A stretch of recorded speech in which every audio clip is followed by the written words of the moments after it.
दुनिया क्रिकेट का नया हुक्मरान भारत या ऑस्ट्रेलिया, फैसला कुछ देर बाद। भारत और ऑस्ट्रेलिया ट्रॉफी उठाने की जंग लड़ने के लिए मैदान में उतरने के लिए तैयार।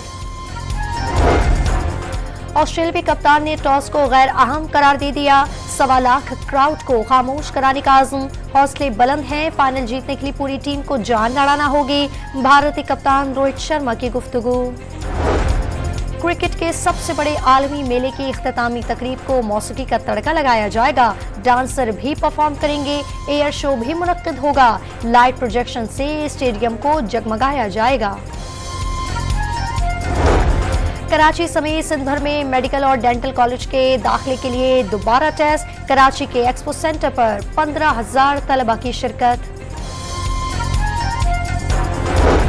इस्राएली फौज ने गाजा के जबालिया कैंप में स्कूलों पर बॉम्ब बरसा दिए। 300 फलस्तीनी शहीद और मुतादिद जख्मी हो गए। मजमूई फलस्तीनी शहदा की तादाद 12,300 तक पहुंच गई।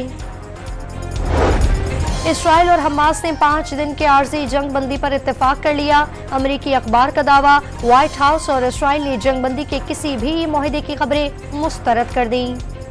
गाजा पर इस्राएली जारियत के खिलाफ दुनिया भर में एहतजाज। यमन में हजारों अफराद ने रैली निकाली। तेहरान में खवातीन का एहतजाज। बैरूत में फलस्तीन के हक में मुजाहरे। टोरंटो में मुजाहरीन का फौरी जंगबंदी का मुतालबा। फ्रांस में हजारों अफराद फलस्तीनियों की हिमायत में सड़कों पर निकल आए।